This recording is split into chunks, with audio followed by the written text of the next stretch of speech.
Hey everybody, welcome back to the PC Perspective Podcast. We've reached episode 69D. 690. It's nice. August 17, 2022. True. I'm Sebastian Peak. I'm Jeremy Hellstrom. I'm Josh Walrath.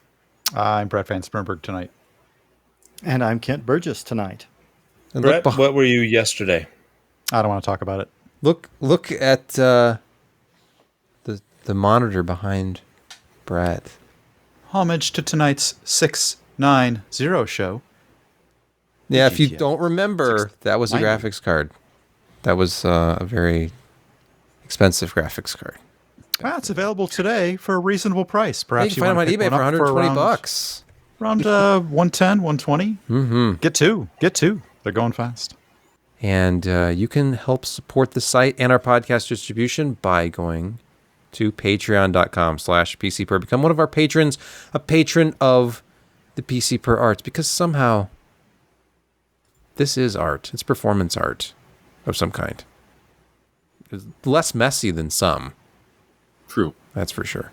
Most of the time. We are a little older. Yeah, that's true. And no food segment this week. Josh, you let us down. There's not. So what happened is this week has been insane. We've had a bunch of IT people from my regular job in town, and so I've eaten at different places, and we've just had too much food, and I couldn't do it today. I just couldn't do it. My mind said yes, my body said no, and so yeah. It's a sad day today, folks. It'll live in infamy. It is. It's not a trend. And now it's time for news.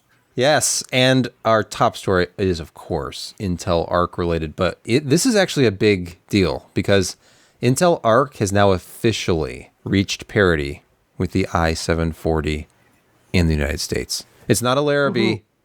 It's at least an i740 because retail cards have reached U.S. shores. That's right. The ASRock Challenger Arc A380 is listed at newegg.com for $139.99.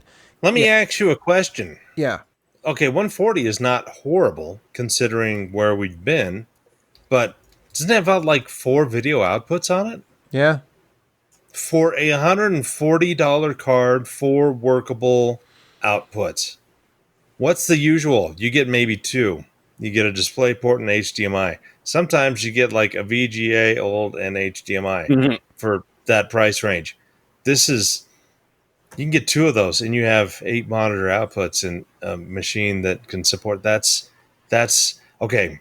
I'm not trying to hype up the Intel stuff, but this is a really great card for multi-monitor. Yeah. For you miss Matrox. Yeah.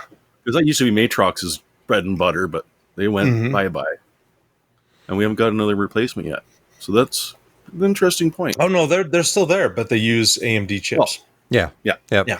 This could be an interesting card because of the AV1 situation, although I looked into it this morning and there's no Plex support that I know of for AV1 transcode. Somebody had a question about could this be used in like a Plex server, but it's early days, and obviously this is the first card even being sold, and it's not even available yet because it's back ordered until the 22nd of August as we record this.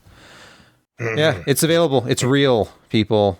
It's absolutely. So, can you zoom in? It's like 1 HDMI and 3 DisplayPort. Oh yeah, let's just go to the website. ASRock has a web page for the Challenger Arc. Oh, it has some. Here's a close look at the display outputs. Let's take a look at the look, dude. That is awesome. HDMI and 3 DP. And 3 DisplayPorts. Dude, that's an HDMI 2. It's the HDMI 2.0B and DisplayPort 2.0 with DSC. You might be a little limited with 6 gigabytes of GDR6. Not those 2D desktop stuff. Screw you. That's awesome. That's Excel awesome. would be fine. You shut up. The funny thing is that your average dock costs more than $140 nowadays. Yeah. If you want like decent connectivity for multiple screens. So this way you can slap it right in the machine without even having to worry about the dock. And a related story that's been added to this list, Intel, you may have heard of this, they do not have native DirectX 9 support with Arc and with, I think, 12th gen and later CPU graphics. They're using DirectX 9 via code translation. It's like DX9 on DX12. 12 on 12, yeah. There's only a handful of games out there that are still DX9 only anyways, but I think that just illustrates the issue that they're having with the work that they can bring to bear on their drivers and just how much they can support in this amount of time. Yeah, if only they were a bigger company and had more money, then they really could attack this. But it being such a small firm as they are, they've focused all of their driver development on DX12 and Vulkan, it seems. And they're not really talking about DX11 when they go out there and promote the card and its performance. I feel like there's a few games out there that are DX11. They might want to consider supporting it. You know, like DX10. I mean, Call of Juarez. You want to play that, and you're not going to be able to very well. So okay. Well, we were going to say something, Kent? Yeah, I was going to say that I think Intel's probably spending a good deal of money supporting Alan's hard drive habit as well. Oh, okay. All right. Oh, okay. Yep. That was a low blow. I'm pretty sure Alan, well, you know, they don't really have a storage division anymore, per se. It's slightly sad about that. He's going to have to, he's paying for all that stuff out of pocket. Let him have the world's most insane home data center. If he really wants to. Yep. Living the dream. So, move on from your gaming DX9 space. Or buy a 690 and use that. Yeah, just buy the 690. How about DX8 performance? I want to know about DX8. Because I want to play Morrowind on that. The original. Joke is wearing thin. Joke is wearing thin. All right, let's move on. Morrowind? Let's hear some news that'll be a welcome to enthusiasts. I don't know how to open this. AMD has announced that on August 29, they will be announcing new CPU products that will then be available at a later date. So mark your calendars, August 29 at 7 p.m. Eastern Time. I think it's still Eastern Daylight Time. But check your local, time zones. And they will be doing their Together We Advance _PC's live stream premiere event on their YouTube channel. Clever. Not really. But 7,000 at 7. I'm sure we'll be getting pricing and the SKUs. So far, I think the lineup has been leaked as being just 4 SKUs, and that prices will be a little bit higher than last time. But we'll find out for real on the 29th. Yeah, leaks are saying prices are going up. There was a leak in Canada. Yeah. So they were listing like the 7950X would be $1,141 Canadian, so about $892 That's US. Canadian, though, right? Yeah, that's Canadian, so just under $900 US. Yeah. The 7900X is $778 Canadian, just about $600 US. The 7700X is $614 or $480, and then your bottom 7600X is $424 or about $330. So we'll see if this is true. It probably is, but it'll be interesting. It'll coincide nicely with the rumored price increases from Intel as well, so we can all just pay more for everything from everyone. Hooray! It's a privilege. Or you could buy now and get really cheap pricing on everything and have a good system that will still be just as good in 2 months as it is right now. Whatever you have to tell yourself, Kent. AKA Mr. I just bought a 12900KS. Rescuezila 2.4 and a new-ish redo Rescue 2. Jeremy, tell us about these children's shows utilities. Well, that's these all star really cute animals in rescue situations. Yes, they're both under production right now, and we're hoping for the pilot soon. It'll be really exciting as you watch someone copy files from a dead hard drive onto a working hard drive, and the tension that builds as he's doing it. With the drive emitting dangerous clicking sounds the entire time. Yes. That is true. That could make a really riveting 6-hour video. Oh, yeah. Absolutely. But what it is... bring out my zip drive. Ooh, Oh no! Those Speaking were of clicking. Those were normal there's some noises. clicking. Well, that was the click of death. Throw it out. There was a soap opera sort of about this, about 2002, 2003, because Redo and Rescuezila used to be fairly popular, except for some reason they let the domain name expire. Somebody grabbed it and started pumping out malware with the same name. So they just sort of threw their hands up in the air because it was like an open source project. So, it's like, it's not worth our time and money if we're going to have to fight this sort of thing. And they just sort of died out. But apparently, Redo Rescue, which is the Debian 11 based one, suddenly came up to version 4 2 years ago. And if you go to the website, it still says it's version 3.0, but if you download it, it is 4.0. So they definitely need to keep track of the website, because apparently they're not learned their lesson from back in 2002. And then Rescuezila is a branch of Clonezilla. And so for people that aren't comfortable using the command line to, do all of the recovery, Rescuezila boots into an Ubuntu and gives you a GUI to be able to have all of the handy software that you're going to need to try and recover a dead hard drive, or try and recover at least parts of files, and or completely clone a drive. So they're both free. And, honestly, if you don't have backup software, might be a good idea to check them out. They're both free. They appreciate donations if you want to toss them some money, because they do have to program this. But yeah, if you don't have backup tools, here's a good one. And it's a nice boot disk, so even when your system's dead, you still got a chance. Let's move, rather alarmingly, to gaming quick hits already. But don't worry, this is not going to be a short podcast, since we have like 85 reviews to get to. But Only 80. Okay. We do? Really just gaming quick hit. It's a humble bundle. I wonder who added this. Surprise, it was not Jeremy.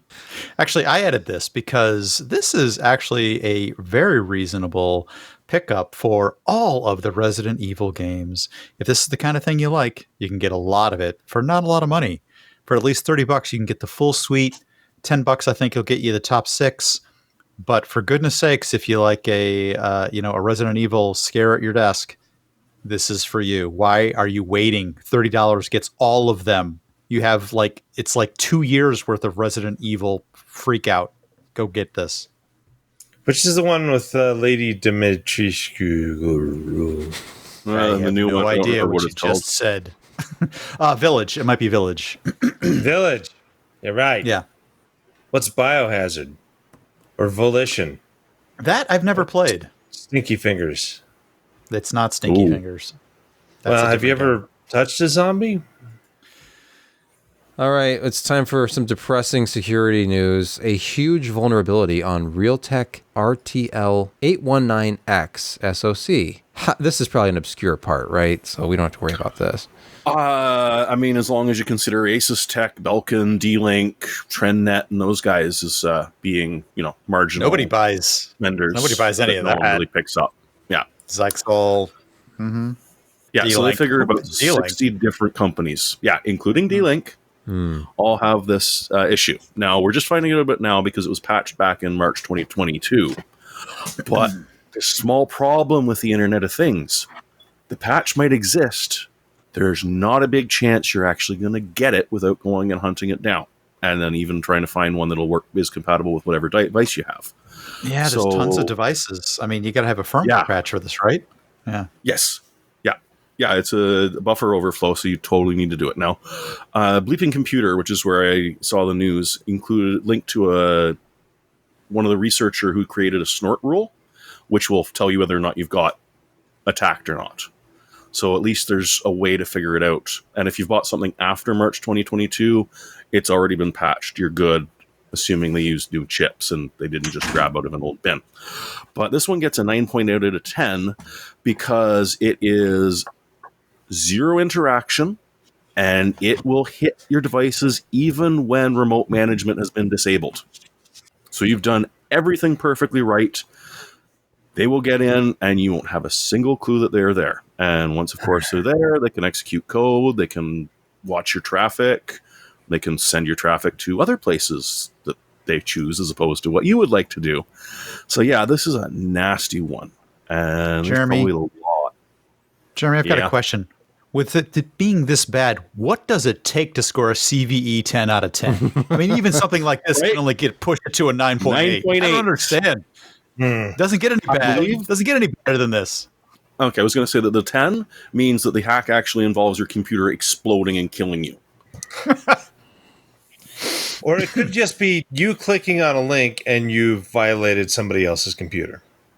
Just You're the hacker at a 10 out of 10. You know, I thought that 15 years ago we got away from Where the Crab. Yeah, well, but apparently it's not the case.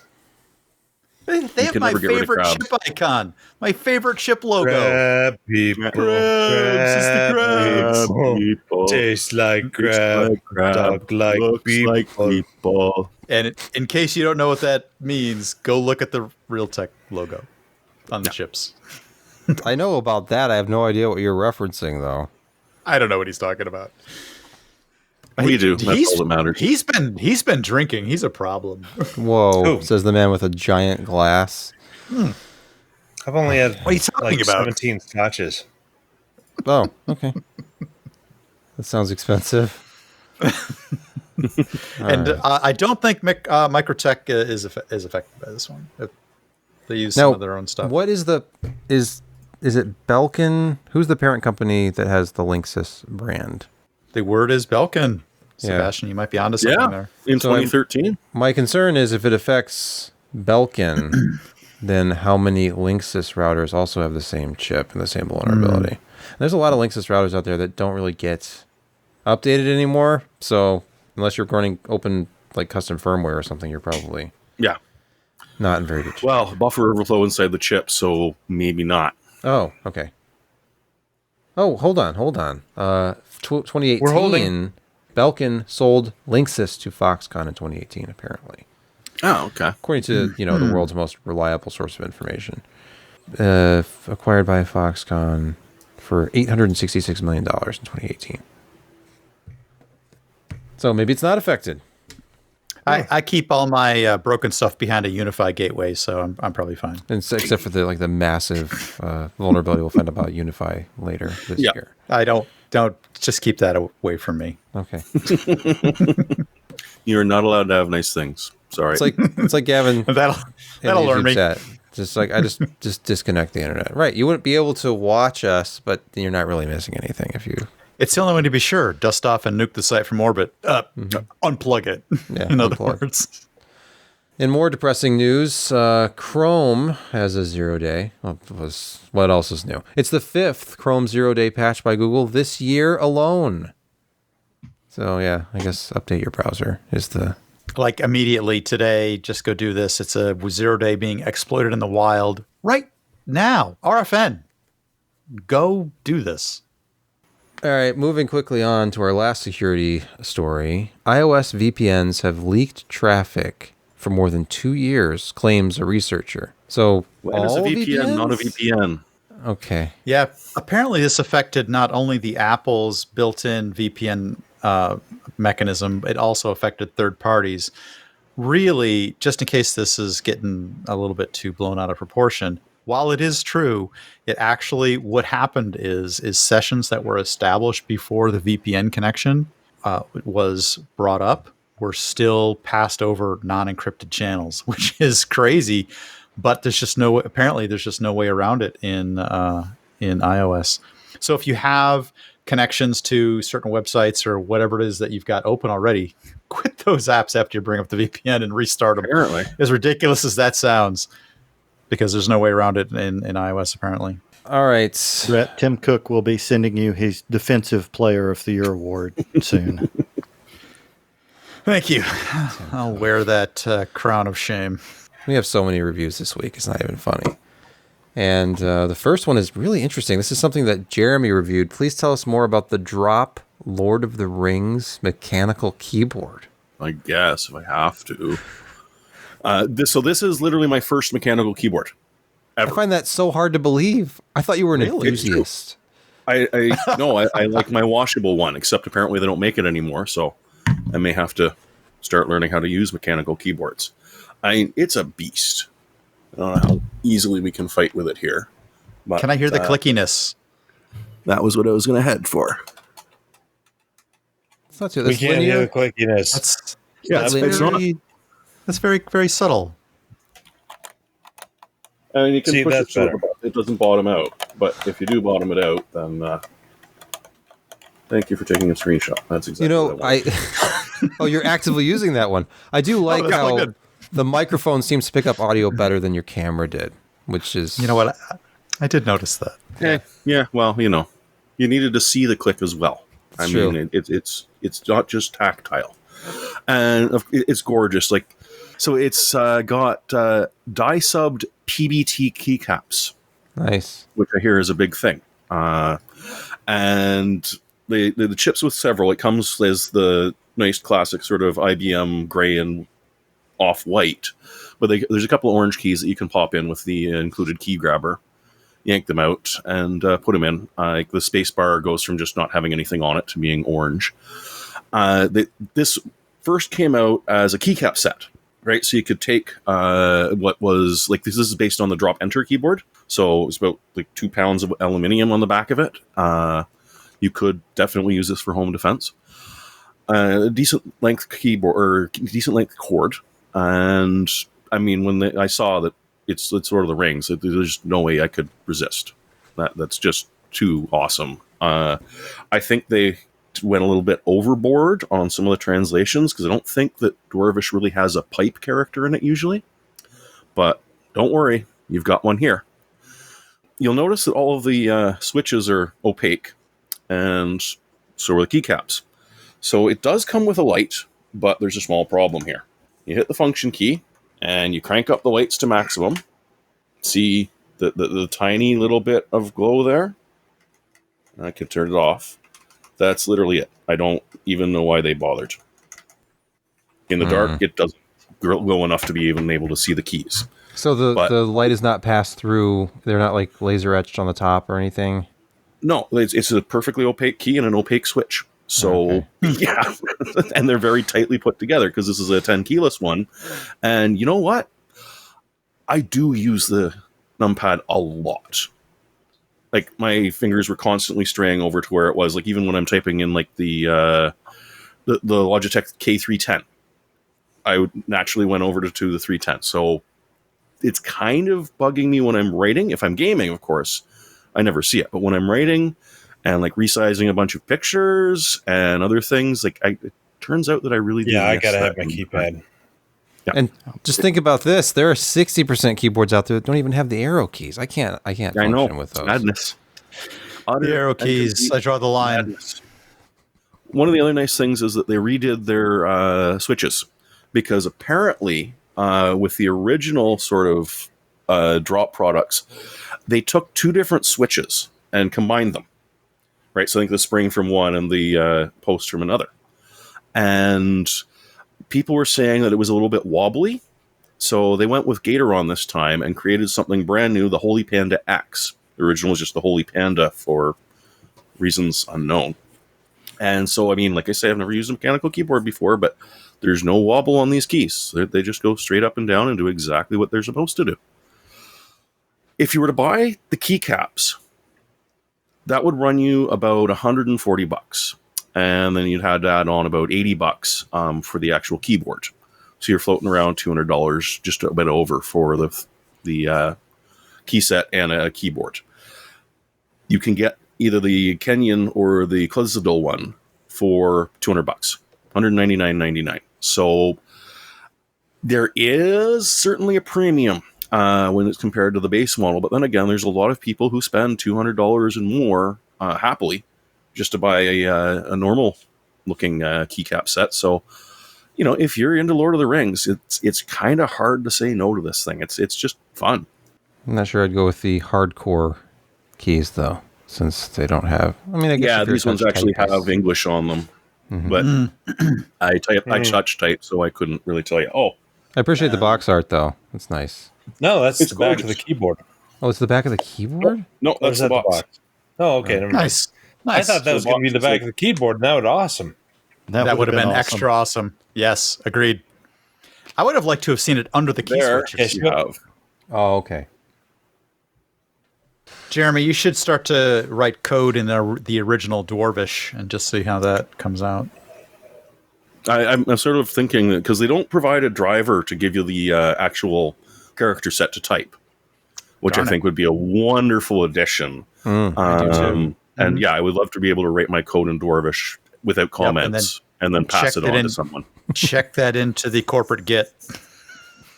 Here's the code. We haven't maintained it in a while. There it is. How about some more stuff that Jeremy reviewed, like these Monoprice TrueWireless ANC earbuds? These look like AirPod Pros, don't they? You don't say. It's It's about the size of a Zippo lighter, the case. And it's very simple. It's got a light on the front that tells you if it's working or not, and a button on the back to unpair the headphones. Huh, sounds familiar. How Apple-esque. Yep. It's 4 different plastic earbuds. So it comes with 2 already on it, and then you can choose from some of the others, the largest of which are, I don't know who they're made for, but they're really big. They're nice and shiny, as you can see. And the cord itself is cute. I mean, it's about 5 inches if you count the plugs. Let me get the your camera back up. Let's see. Yeah, so it's very wonderful.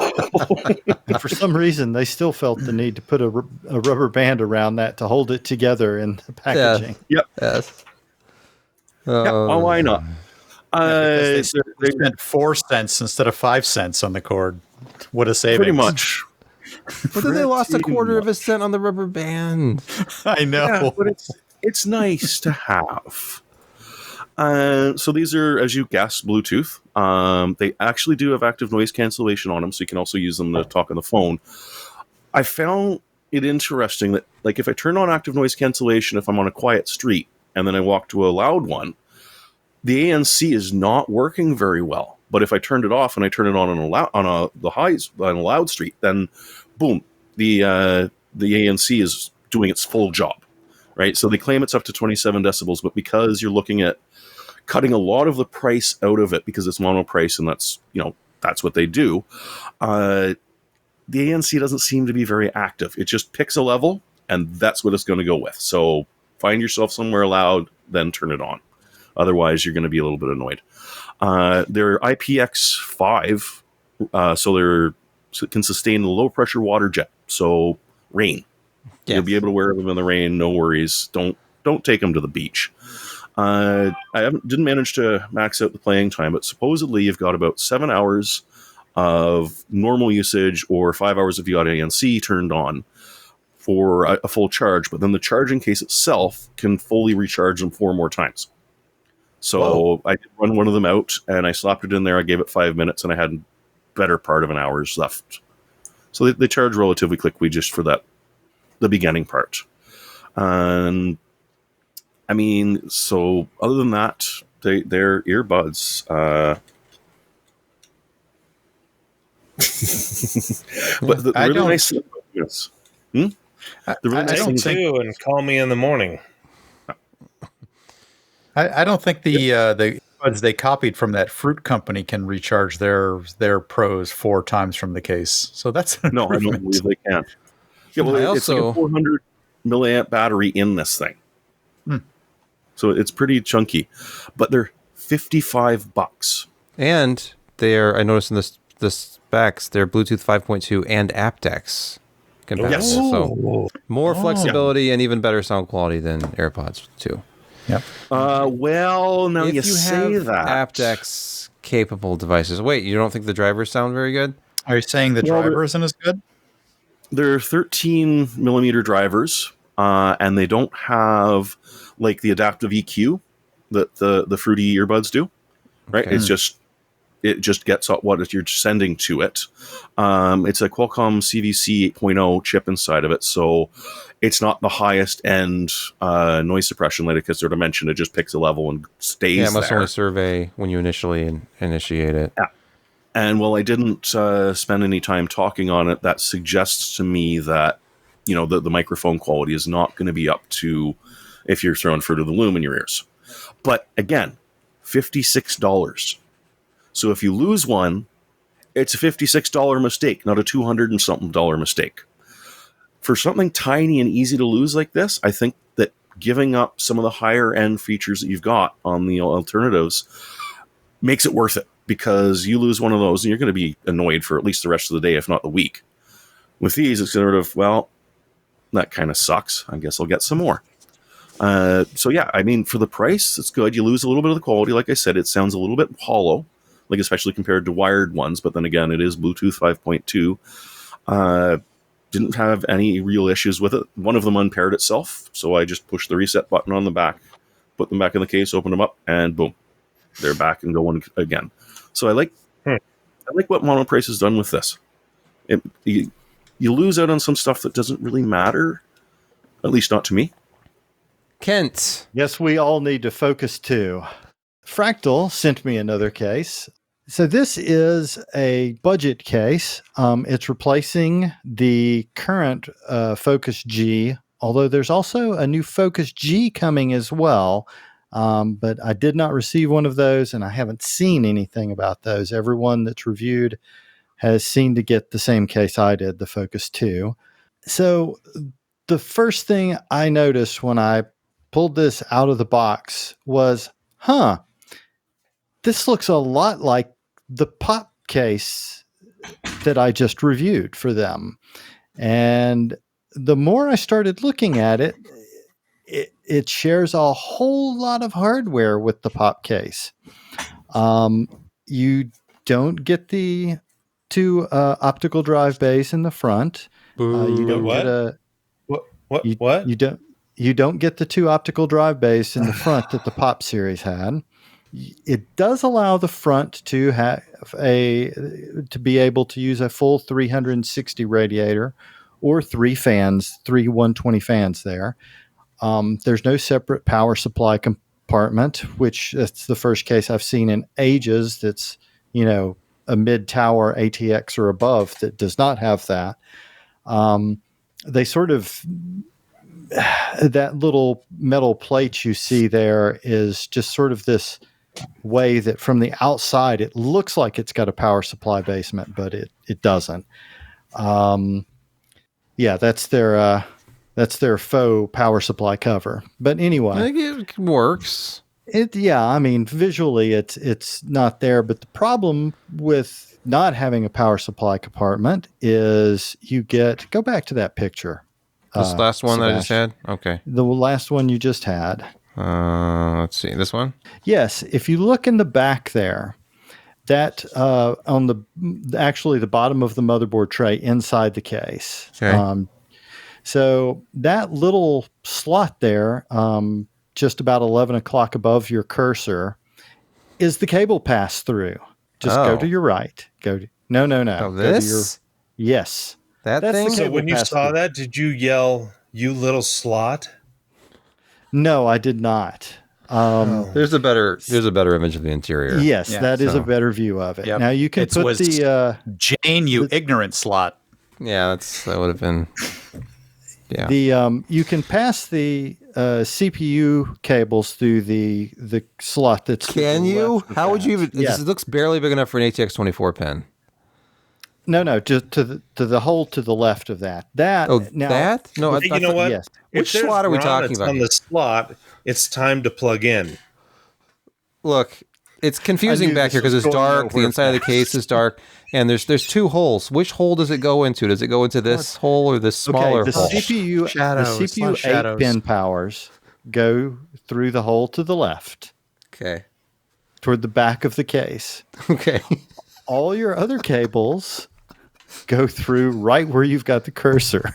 And once you've got a 24 pin and your graphics card cables through there's not much room for the plugs to pass through for much else. It took some effort just to get the cables through there that I needed. But God, this is going downhill fast. It is. I knew it was a bad idea, but oh well.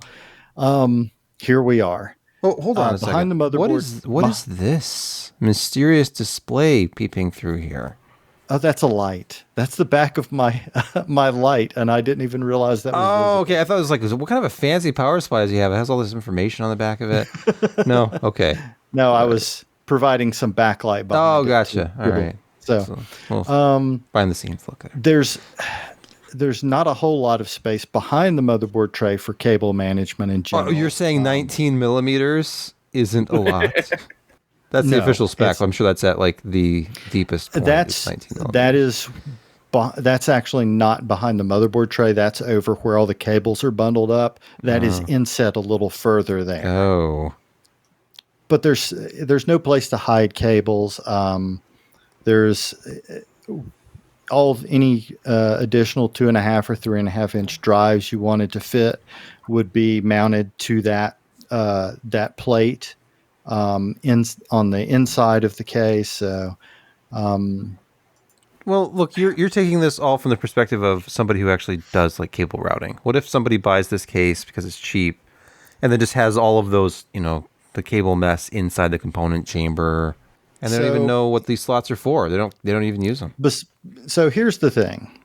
Besides all of that, if you're looking for a cheap case, this is still a $60 or a $70 or $80 case, whether you get it with RGB or not. So the version I got was RGB. It includes two 140 millimeter fans, both in the front, none in the rear. The mesh on it is very dense. It's more like a dust filter than it is mesh. It does not have very good flow characteristics. And my temperatures really showed that in the testing. And I was saying, when I sent this review to Sebastian, I told him what I'm going to say here. I don't know whether Fractal is going to be unhappy or happy, because I'm not recommending this case. I'm recommending that you spend the extra $10 or $20 and get the pop case, because it's a much better case. It's easier to build in. If you don't get the RGB on the pop case, the pop Air without RGB is exactly the same price as the Focus 2 RGB. It comes with three fans. The pop Air has the 5.25 inch drives, right? Yes. Indeed. Yes. Indeed.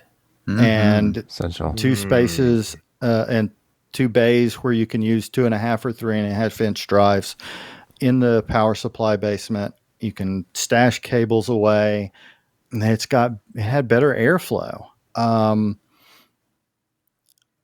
And how about neighbors' hamsters that I don't like? Do I have enough room to stash them in there? No. They won't find them for a long time. I don't think that's really animal friendly. But so it looks nice from this angle. I mean, it's got a mesh front, even though it's I think a talented builder could probably, overcome the deficiencies, and I think that's what Kent is showing off. Hey, at least it's not one of those no-name cases that has a piece of glass directly sandwiched against the front intake fans.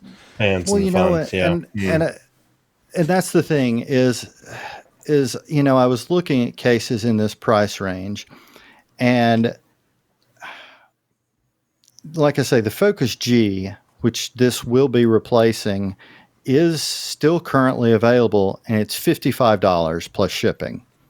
This is $70 plus shipping, or $80 if you get the RGB model like I had, plus shipping. And at $80, you can get the Pop Air without RGB, and it's just a better case.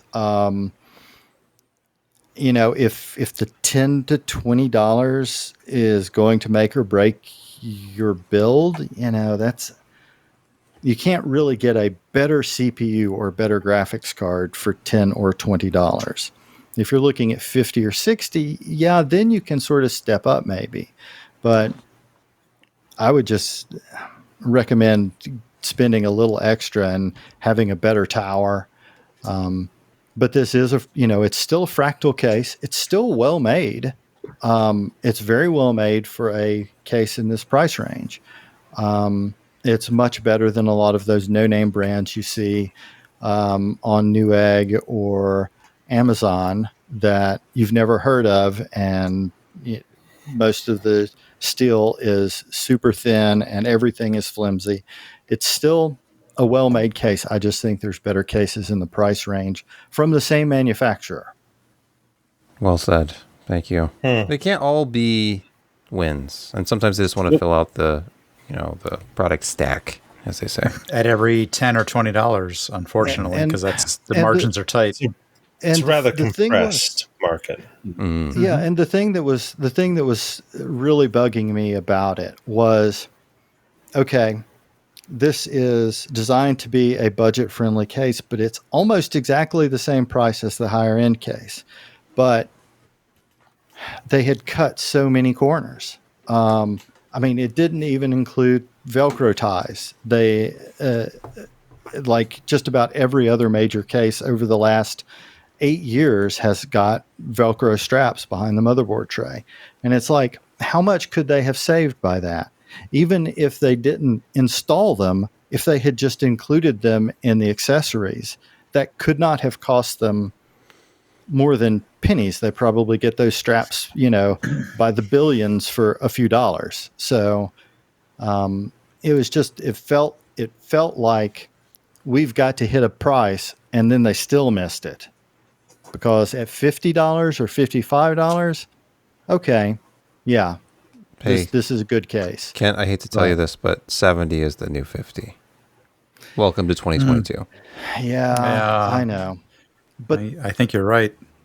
But still, the Pop Air is a better case, and it's almost the same price. Yeah, it doesn't make sense when the pricing is that tight. That close, exactly. I agree with you. I would get the Pop, if only because of the 5 1/4 inch base, which you can adapt into 3 1/2. So you can have a 3 1/2 inch floppy drive and a CD-ROM drive, or a 5 1/4 inch floppy drive and a 3 1/2 inch floppy drive. You can just go crazy Sebastian, with that thing. There are so many things that you can get out there to fill a 5 1/4 bay. So many interesting options. So many strange options that should never have existed. That's right. Which yes. LGR is cigarette probably lighter was a bad idea. Like the cigarette lighter, the cigarette lighter that ran off your power supply. I know Josh is thinking of getting a Pop case just so he can install that zip drive he was talking about earlier. Zip drives, cup holders. Mm-hmm. So many different removable media options. Maybe he won't be fan controllers with hardware knobs. Oh, it's true. Oh gosh, the options are not quite endless. I'm gonna pester Andrew. I'm sure he'll be totally thrilled with this review, and then he'll be very excited to do us favors. Like, hey, you should send Josh and I a case, and we can compare our retro builds using those 5 1/4 inch bays.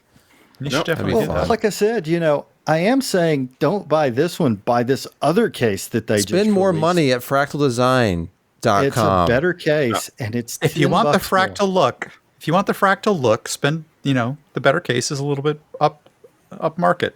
Yeah, and we can say that impartially because Fractal does not sponsor us. No, so correct.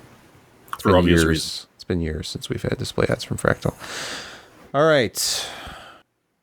If you remember a year or so ago, I did a review featuring this pretentious photo of... I already did Tolkien today. But it ties it in. See, there's the Lord of the Rings right there, and next to Kinetic nice. Yankee. A copy nice of Mallory, of course, from Oxford. Nice. Anyway, the LIVA book-sized PC, the one I reviewed before was the SF110-A320. And the reason I'm talking about this is because I have an almost identical one in for review. And aside from a couple of little I/O changes, like this new one does not have this RS-232. And it has a very important distinction here. This is just a 90-watt power supply. This system that I reviewed before only supported up to 35-watt CPUs.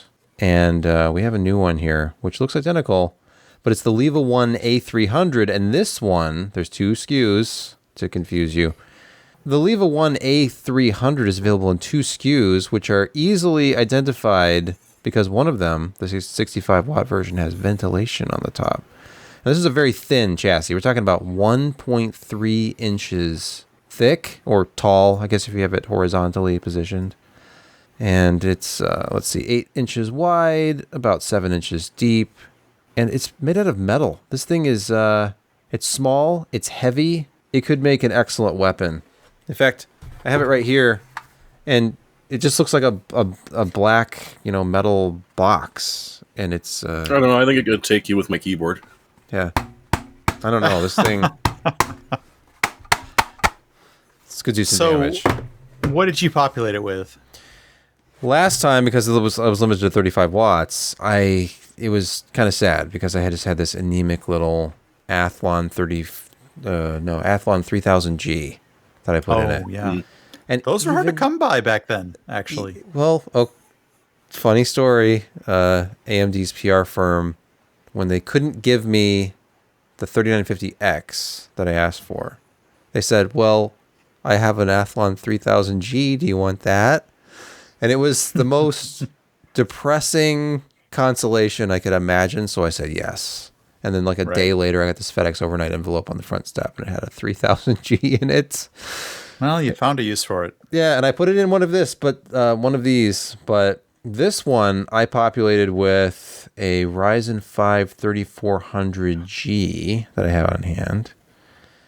So not the latest and greatest, not very exciting, but hey, it's a 65 watt APU, and it will work for the purposes of this test. Actually, here's the thermal solution. Pretty robust, actually. There's a lot of copper on here. Oh, that's interesting, actually.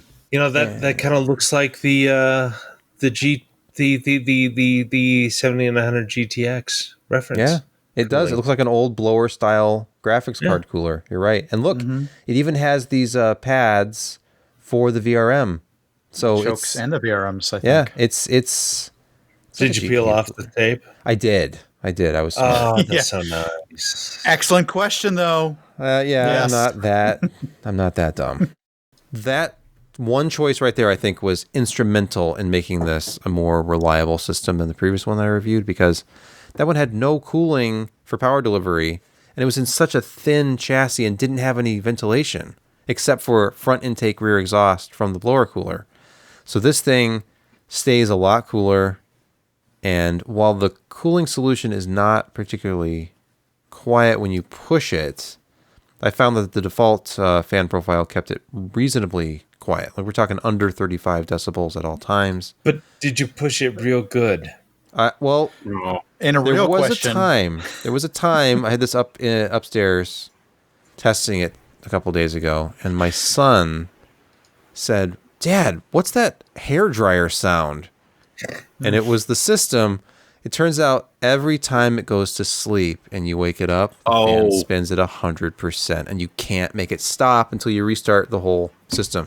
And this was under Windows and Ubuntu Linux, or Ubuntu, however that's supposed to be pronounced. So, did they at least position the fan to actually draw air through the holes in the case? Yes. Yep. The fan sits. Okay. It'll be impossible to see on video, but the fan sits directly beneath the larger perforated area, and it also takes in air from the front of the case. Did the heatsink, did the cooling solution actually feel like it had some mass to it? It is. Yeah. There's a lot of copper on it. It's weighty, and it seemed to do a good job. I cover thermals a little bit. First, here is a little screenshot of the system configuration. As you can see, I used 3200 memory, and that initially only showed up as 2933, but this was like an XMP kit, so I just manually changed it to 3200. No issues. That's the officially supported spec for this. You can put up to 64 gigabytes of RAM in this. I only put in 16. But if you look very closely at the drive interface, just one lane is available for your M.2 NVMe drive. I thought that was a mistake at first, like, it's just like some kind of power saving mode. But no, it's genuinely limited to essentially the one. I mean, theoretically you can get a gigabit per second, but with the overhead and the conversion of meba to mega and all of that, then it's like 800 megabytes per second. So I was seeing a little bit of a cap in performance there from the SSD that I installed, but thermals were very good from the CPU. Here we had under normal use, and this is like normal use all day. You're never really going to get higher than like 65C. This was in a 25C room, and it never exceeded. Tiny little thing. Yeah, not bad. The ventilation at work. See, I had maximum readings of 34.8 and 35.0 dBA at different times under normal load. But when it would come back from sleep at 100%, it was 50 decibels. Like all at once. That's a hair dryer. I'm not gonna, no, it sounded like a 7000 series Radeon card. It was loud. So, yeah. Anyway, I'm impressed you did a Ubuntu testing on this. Well, that was what I did with the other one. When I had the other LIVA in this form factor, I could not get the system to run reliably and complete benchmarks under Windows. I think it was overheating. And this one does not have that problem, but I went with Linux anyway. And look, here I was writing the news story about the Arc graphics cards on this system while watching our podcast, because I wanted to test like multitasking out. So I had our podcast playing from last week, listening to some music over the top of it, researching the Challenger ITX card from ASRock, writing news, just living my life with a LIVA, LIVA-ing my best life. And did it slow you down at all? Not at all. In fact, it reminded me yet again, like, I don't need anything else. But why do I even use Windows? This has everything I need. Why are you even married? Why do you have a wife? I mean, just you don't need any of that. Josh going too far once again. No, Josh, I asked myself that question a lot. Just me and the LIVA. That's all I really need. And here is here's the key. Here's the key. You never have to fight for the remote when you live alone. This picture right here. This is the key. The ventilated top. It's provided by Meshify. Yeah. It's copyright Fractal Design. So other than that one issue, which I would assume could be fixed with a BIOS update, there were no BIOS updates available. And one last little note, I ended up running Windows 11 on this. Ooh. But hey, thanks to you, Jeremy, because I found out from you about the updates to Rufus that made it actually less painful to install Windows 11. Fair. So I did that and made myself a local account and all of that stuff. But I need to do that because even they've done that to now Windows 10. So I had to get. Yeah. No, it's they've totally deleted that. I had to create an email account for a client of mine because I didn't have the resources available to get around that piece of crap thing that Microsoft has now done. I mean, they're just kicking small businesses in the nuts. Yep. And it seems because like the only way you can get away from it is if you've got a VLC key. If you're activating via volume license, that's the only way I know of in Windows 10 now that you actually avoid having to make that bloody Hotmail account. I hate them. I know that certain systems are shipped with an OS, and I almost wonder if maybe ECS has been influenced by Microsoft, because if you go to the driver BIOS download page for this system, there's one driver for Windows 10. That's the only support they offer. But you go to Windows 11, like, we can get chipset, sound, graphics. So they really don't want you on Windows 10. And I'm sure all the Windows 11 drivers I ended up downloading probably had like Windows 10 and 11. I didn't investigate, but it just seems like they're steering people towards Windows 11 with this. Mm-hmm. Even though this is not a new chipset. This is not, like new stuff really. It's kind of a slightly more robust ventilated version of last year's. Microsoft needs more beta testers, apparently. Mm-hmm.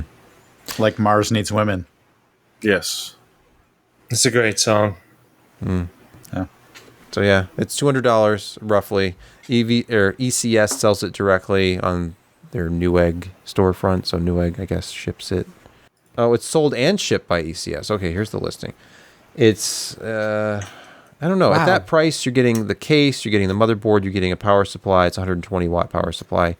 You're getting the cooler, which is like a custom blower style cooler with pretty good cooling and noise characteristics for the design. So it's just making I'm going to build an HTPC sound stupid. just get this. Well, yeah, Yeah. I mean, unless you want storage performance because you're limited to one lane. Yep. Okay. With Agreed. storage. Unless I was doing something horribly wrong, but I know that is not a single lane drive that I was using, so Plug it into a USB adapter and use the 3.2. yeah, exactly. So anyway, that is the ECS LIVA 1 A300 AMD mini PC barebone. And let's move on to picks of the week.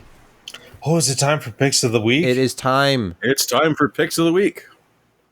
All That's right. what Well, it's you know what? There's a new SSD coming out here pretty shortly, and something you might be interested in: WDSN850X, which has some interesting changes in hardware and firmware to support direct storage from Windows 11 and other applications. They kept a nice clean look on it too, like that. Yeah. So I mean, it's like the second generation of the SN850, but they've added more things to it. So it's gonna be quick. It's gonna be expensive though, and it's not coming out till the 22nd, 31st.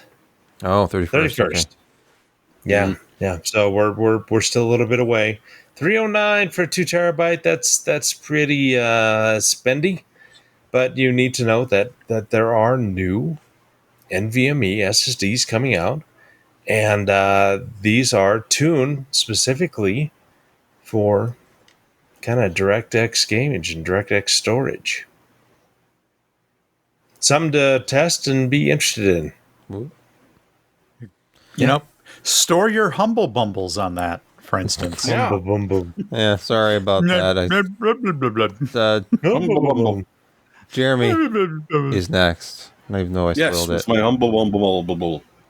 The bombable humble. Indeed. Yeah, so if you got a brand new gaming drive, you need to throw games on it.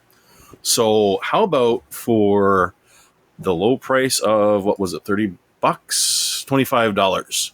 You get Planetfall Premium, so it's got all of the DLC on it, and is actually quite a fun strategy turn-based game. My brother, and I play it every weekend. The entire BattleTech. So you get like the full version of BattleTech if you don't have it. The definitive edition of Pillars of Eternity, which was a really, really well done and well reviewed RPG game. Knights and Knights 2, which are Knights in pen and paper, which I'm sure someone knows what they are. And you also get the whole trilogy of the Shadowrun games that came out, not necessarily recently, but certainly recently when compared to other Shadowrun games. So you get Dragonfall in Hong Kong and the Shadowrun Returns original one. So, not bad. Good games if you don't have them. And hey, cheap. Brett? Now go back to paying attention to the cat. I was looking for something unusual and very inexpensive. It's not unusual To be I was looking for something picked by anyone. I was looking for something really unusual and very inexpensive, and a little eclectic for my pick tonight. So I went with an old styled old school radio styled, like from the 70s, Bluetooth speaker. $16 will get you a very retro vintage look. It comes in either this. Is it made out of Bakelite? Blue. I was going to say, it looks like Bakelite. It has that sort of Bakelite look, which is kind of really cool. But there's the wood grain version. There's a white version that looks almost like porcelain, but it's got USB. The wood grain version looks very cheap. It just looks Wood very grainy? 70s. I would go with the blue or white. I didn't like the wood grain as much, although I like the sort of gold effects on those. The other ones had silver. Coming soon to a Goodwill near you. Oh, stop. But hey, I'm for serious. $16, most of these are more than twice as much money if you're looking for like a retro Really? Bluetooth speaker with this look. Yeah, they're $30 up. How does it sound? So, I haven't ordered one yet. Oh. Honestly, I don't own one. I was just looking for a cool eclectic look. All right. So on aesthetics alone, this is if you like this sort of thing, it's like less than half of what it usually costs. And who knows? Maybe you like this sort of thing too, but you would have to buy it and then try it out for yourself. I'm sorry, I don't. Because Brett didn't. He's just picking stuff off of the internet and acting like it's his legitimate pick of the week. Did Josh order a Western Digital 2 terabyte or 2 gigabyte? Well, I can't get it yet. Come on. Yeah, see? There's a double standard going on here. I was going to pick the new A380 because I was going to buy one, and I thought I was literally I had it in my cart, and I was like, what am I doing? I already know what the performance of this is like. I should just wait until later and just get one for less if I just want one in my collection. Like, why would I pay full price for it now? But I'm secretly worried that it's only going to be on the market for a short time and they'll just disappear. And I'll want to own a piece of history, and people will want like $300 for it. So, oh my gosh, it's that FOMO. I get secondary market. Did you one? I have not asked. I don't want to be like, hey Ryan, send me a card. But I mean, now that they're in the U.S., maybe this is the time to ask for a sample. Just tell him that you said that if he and Mark Zuckerberg are twins, he's the good twin. Well, he knows. And he knows that, you'll get in good with him. So.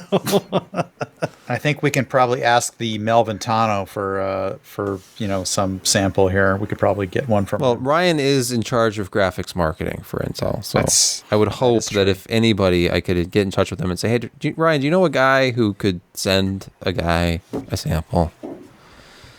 So we can make fun of it. I mean, but that's the problem. I've been so snarky and about it that I feel embarrassed even asking. Are you kidding? It's been a headline 3 out of 4 weeks.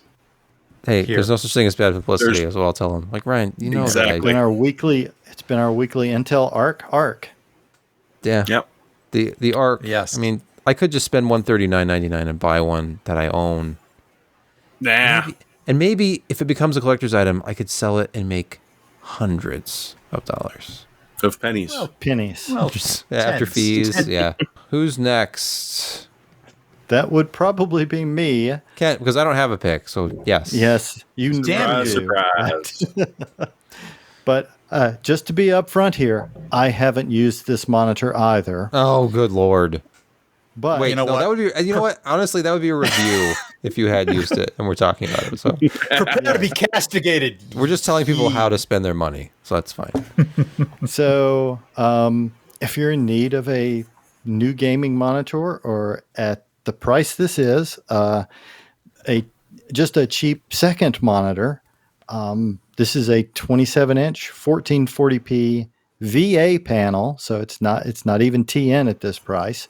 165 hertz adaptive sync for $189. With the classic Acer model number, PBMIIPX. It's ED270U. PBMIIPX. Yeah, don't forget that's part of the name. This is an Acer product. Well, yeah. So, the stand on it's not that great, but it does have a VESA mount. It doesn't have a KVM switch, but I don't know many people who actually use the USB pass-through on their monitor. It's just a great price on a good spec monitor. I like that it's It's VA. Oh, perfect. Okay. Yeah, I definitely prefer VA to TN. And I actually sort of like VA better than IPS in certain ways. The contrast is much better anyway. But